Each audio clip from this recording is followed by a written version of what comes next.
Good evening, everyone.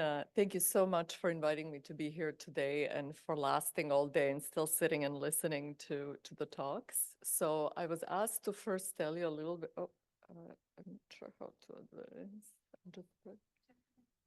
I'm pressing. It's nothing. Oh, okay. I have to press hard. So I was asked to tell you a little bit about my research program and then to give a 10-minute talk. I study chronic kidney disease, and chronic kidney disease affects over 2 million Canadians and about 10% of the world population. It may be news to you that chronic kidney disease actually results in morbidity and mortality that is comparable to terminal cancer, but therapeutic options are limited. About 2% of these patients go on to develop end-stage kidney disease. And for those patients, the best treatment there is kidney transplantation. However, access to kidney transplantation is limited due to organ shortage and premature kidney allograft loss. And the most important culprits for premature kidney allograft loss include antibody-mediated rejection of the kidney graft, fibrosis, and ischemia-reperfusion injury. And I will focus on the last one, which is particularly pertinent to mitochondria. So as a clinician scientist in kidney transplantation, my research is focused on addressing unmet clinical needs. And one such need that's also recognized by patients is how to make the kidney grafts last longer. And so my lab is focused on identifying drugs or targets for therapy that we could deliver pre-transplant to repair the grafts. And so just to tell you an overview of this part of my research program, I joined forces with Dr. Marcus Zeltzner, who is a transplant surgeon in our program, and Dr. Lisa Robinson. And they developed a nice model here on the left of normothermic ex vivo kidney perfusion, which is a way of storing the kidney ex vivo instead of storing it on ice, which is the current standard of care. Dr. Zeltzner had shown previously that when he transplants such a kidney back into the pig in an auto transplant fashion, serum creatinine, which is a marker of kidney function, doesn't rise nearly as much and declines promptly in contrast to kidneys that are stored via static cold storage. But the mechanisms were unclear, and so I was asked to study this further, and we performed a proteomic analysis of kidney tissue at various time points in reperfusion. And one interesting finding that we came across was that mitochondrial proteins were significantly increased or preserved in kidneys stored via normothermic ex vivo kidney perfusion, and there was a suggestion of increased oxidative phosphorylation. We also examined some transcription factors that participate in mitochondrial biogenesis, and they were all increased in normothermic ex vivo perfusion, suggesting that there was preservation of mitochondrial metabolism using this method. So we were interested in if there was a master regulator of these proteins, and we computationally predicted this particular transcription factor called HNF4 alpha, which is a very important factor, important for development of these key cells in the kidney proximal tubular cells and for their phenotype. And so a master's degree student in my lab, Aninda Saha, previously knocked down this transcription factor and showed that this resulted in decrease in genes that encode mitochondrial proteins and in decrease in oxidative phosphorylation studied by Seahorse. And currently, Sleganya Nupane, who you'll hear from next, is studying what happens with agonism of these transcription factors, whether this can repair these cells in the kidneys. And one other interesting thing about ischemia-reperfusion injury, this type of injury that the kidney sustains at the time of transplant, is that it is much more prevalent and severe in males compared to females, and that's well recognized. And for the first time, my lab discovered a fundamental difference in metabolism in male compared to female proximal tubular cells, such that male proximal tubular cells actually consistently display increased oxidative phosphorylation and increased mitochondrial function at the expense of higher oxidative stress.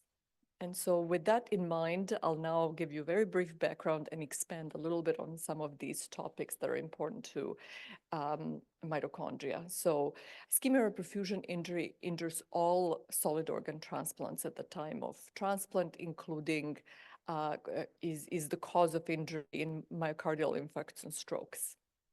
And when we discuss different types of deceased donors at the time of transplant, we discuss donation after brain death, donation after circulatory death, in which case organs are particularly susceptible to warm ischemic injury. We also categorize donors as so-called standard criteria donors or expanded criteria donors who tend to be older. And previous studies have shown on the right that when you get a kidney from an expanded criteria donor, graft survival is inferior compared to a standard criteria donor over 10-year follow-up.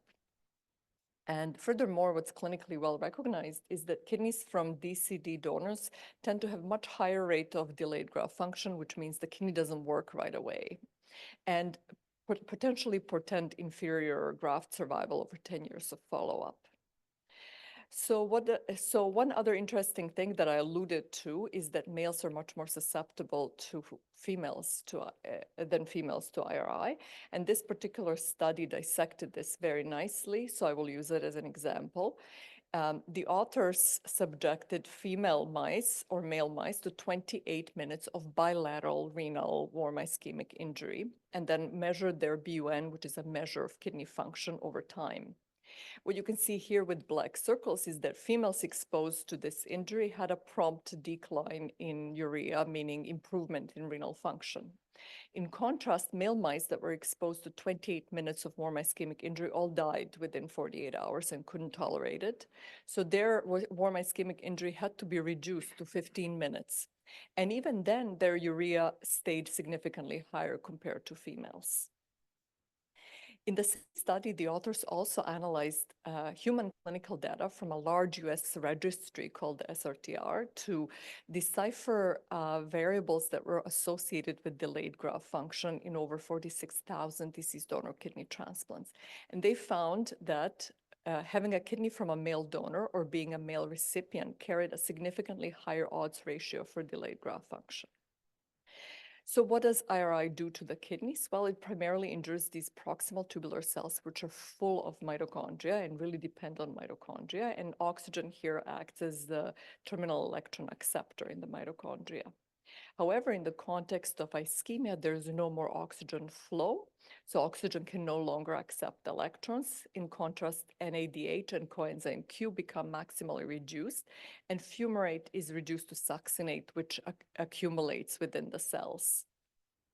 So paradoxically, with reperfusion, this is when injury happens, because it's been shown that particularly this massive accumulation of succinate leads to complex 1 working in reverse and resulting in a significant reactive oxygen species burst.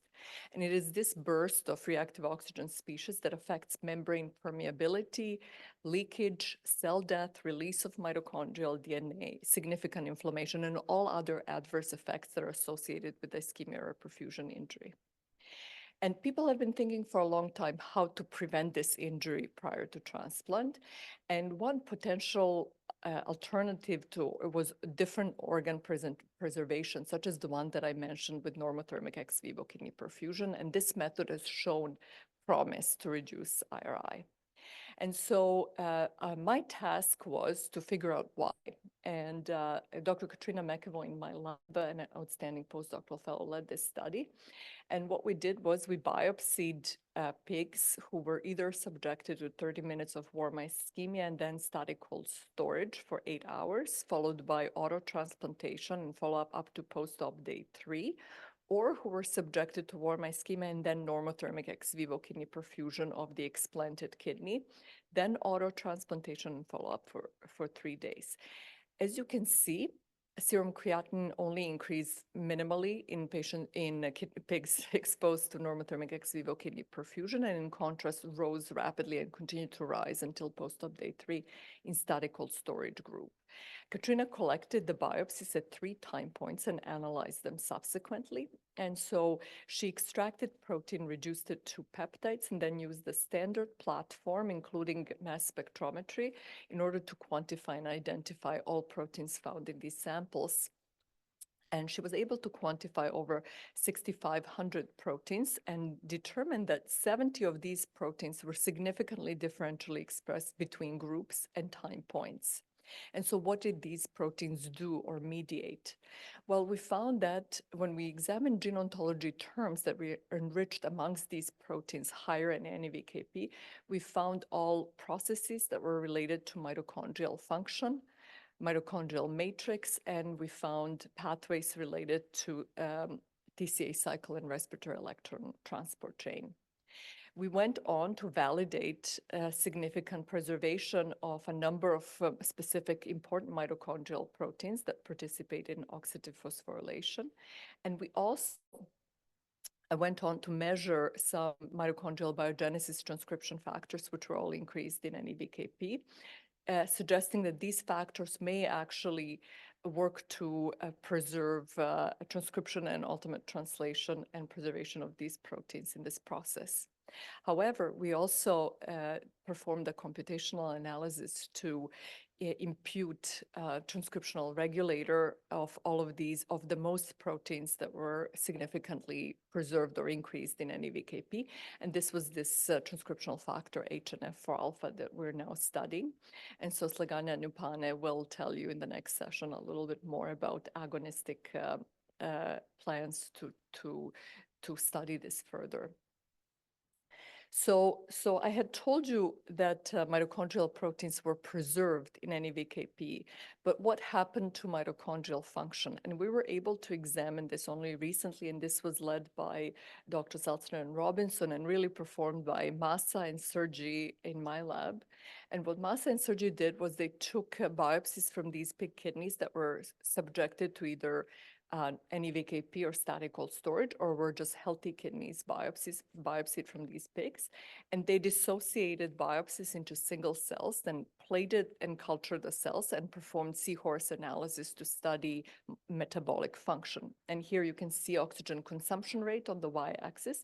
And they showed that oxygen consumption rate was significantly higher in NEVKP at baseline. ATP-linked respiration was significantly higher, and as was maximal respiratory capacity and reserve capacity compared to static cold storage, making NEVKP look more like the healthy kidney and suggesting that NEVKP actually preserved mitochondrial function. This got us excited because Sergi Clotet-Freixas, who is now an assistant professor at McMaster University, had been working for this for years and really noted that male proximal tubular cells that we also studied separately had significantly higher basal respiration, ATP respiration, reserve capacity, and maximal respiratory capacity compared to female proximal tubular cells. And these processes indeed resulted in increased intracellular ATP and NAD. So to really examine why this was happening and whether male cells were actually shuttling carbons more to the TCA cycle, Sergi decided to perform a nutrient flux analysis. So he fed heavy carbon labeled glucose to male and female proximal tubular cells and then studied how glucose was broken down within the cell. And he showed that acetyl-CoA, citrate, alpha-ketoglutarate, and succinate all tended to be higher in male compared to female proximal tubular cells, suggesting that more carbons were shuttled to the TCA cycle. He repeated the same with heavy labeled glutamine because glutamine can be broken down to glutamate and then alpha-ketoglutarate and can enter the TCA cycle. And here, even more convincingly, he found that after very early time points, alpha-ketoglutarate, malate, and citrate were significantly higher in male cells, again cementing the idea that male cells shuttle carbons more to the TCA cycle compared to female proximal tubular kidney cells. And one of our collaborators said, well, how are mitochondria different? Are they structurally different? And so we decided to look under the microscope at mitochondrial size. And what we found was that male proximal cells were bigger than female, and they had larger mitochondria even when adjusted by the cell number. So I hope I've convinced you that male kidney cells have higher mitochondrial function and larger mitochondria than female cells. So why aren't they protected from IRI? And I think that the answer comes from what happens as a result of excessive TCA cycle activity, which is when glucose is converted to pyruvate and enters the TCA cycle, which mainly happens in these proximal tubular cells. A byproduct is increased reactive oxygen species. And if that's excessive, then potential mitochondrial dysfunction. Under normal circumstances, glutathione cycle mitigates this formation. However, in the context of ischemia or perfusion injury, for example, this amount of reactive oxygen species is excessive. And so this can potentially cause injury. There's another important disease that you've heard a lot about here that is a purely metabolic disease. And here excessive, and that's diabetes, of course, and here excessive glucose, when excessively used up in the TCA cycle results in mitochondrial dysfunction and large amounts of reactive oxygen species formed. So we hypothesize that it's basically this excessive oxidative stress in the male cells and mitochondrial dysfunction that may be responsible for the worse outcomes with males. So we tested that in an animal model of diabetes in female and male mice, and we decided to examine nitrotyrosine expression as a measure of reactive oxygen species in the mouse kidneys. We looked at healthy age and sex matched mice, and also diabetic and male and female mice. And you can see that diabetic male mice had significantly higher nitrotyrosine expression compared to diabetic female mice. Diabetic male mice also had the highest level of IL-6 expression in the kidneys, which is an pro-inflammatory cytokine. And then lastly, we examined mitochondria specifically in these proximal tubules. We used COX-4 marker of mitochondria and LRP2 as a marker of proximal tubules. And you can see here that COX-4 expression specifically in the proximal tubules was significantly decreased in diabetic male mice compared to healthy male mice. And that was not particularly the case in female mice, suggesting that mitochondria were dysfunctional and depleted more rapidly.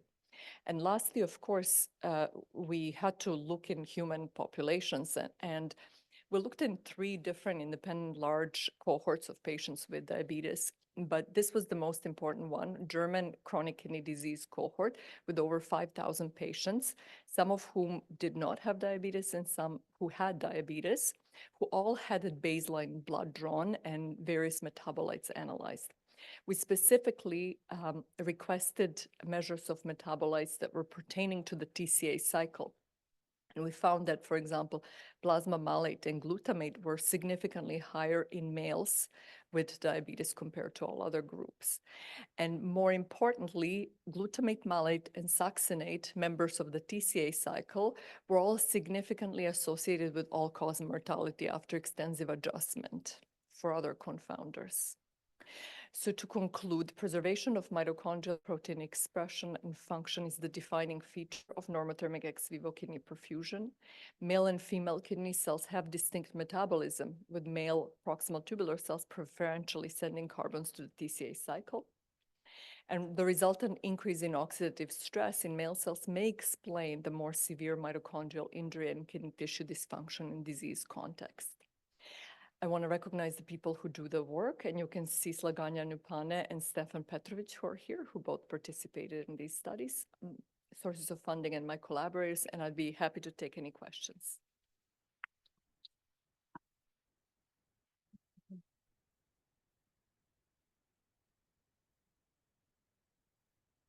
Do you think males would also benefit more from long-term perfusion? Do you think the amelioration of ischemic injury would be more profound?